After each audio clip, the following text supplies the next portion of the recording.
Hi, this is Trevor Conquergood. Welcome to this week's RNK Software Club's video for the week. And our topic for this week is about the Magic Block Designer that's from the Total Quilter add-on. And so if you have our Total Quilter tools, this will be a video for you. So first of all, I already have the designer open and on my screen and playing with an image. But to get started, I'm just going to close this and kind of begin from the beginning. So first of all, the Magic Block Designer is a tool that's found here in the tool group that comes with your Total Quilter tools. It's right here, Magic Block Creator. And so when I click on that tool, a window opens up.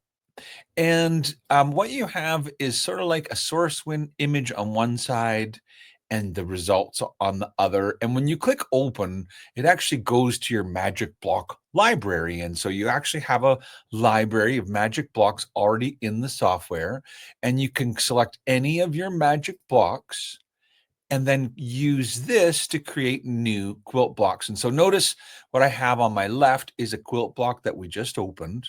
And what I have on my right is an example of what it will look like if I choose from, and in the bottom, there is a list of options. We could make it look like this one, but it could also be a little bit different. And so notice that this one here is quite a bit different, and these ones are different again.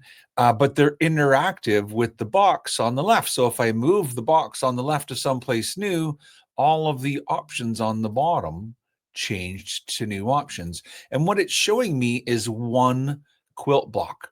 And I have at the very bottom the ability to do things like suggest multiple rows and columns. So it's by one right now. If I make it 1 by 2, and see here on the side, I can zoom out.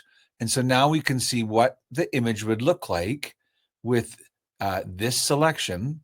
But if I change my selection, and it's based upon two of them, if I make it 2 by 2 or 2 by 3, and so now I can zoom out and you could see almost what it's like to design a quilt with your new block or create fabric. And that's one of the cool things you can do.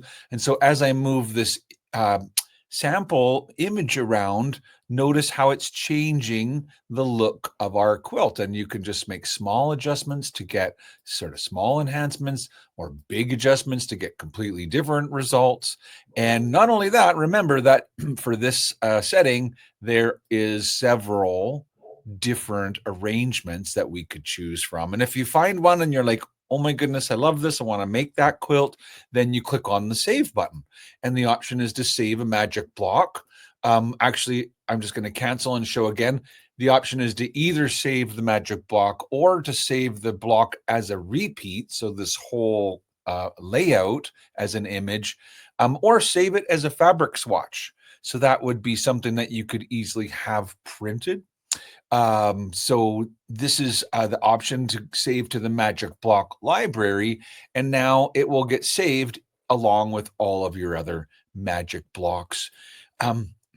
In the beginning, I was playing with changing the sample image to not be a quilt block. And so I simply clicked on like my desktop and then my pictures folder to find a photograph. And this could work with a photograph of anybody, but I simply opened up an image of some embroidery. And so notice that my image is actually a picture of an embroidery design of two cute little cactuses that are hugging each other.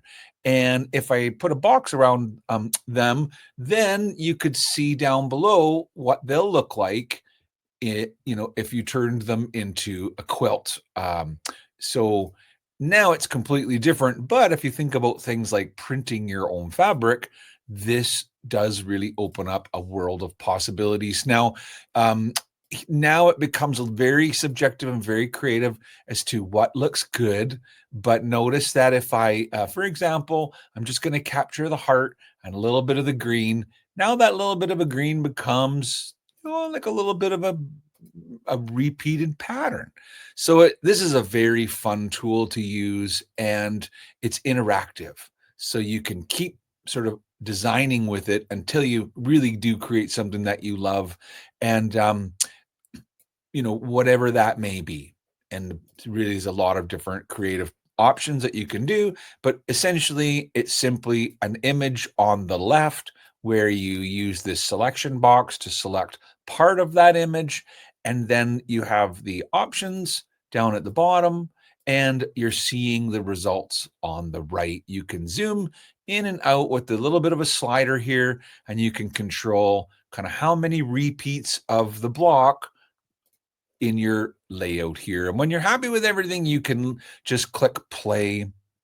I guess finally there is the option here. Not this is where it says play. You can click play. Here is where you will click save. Sorry.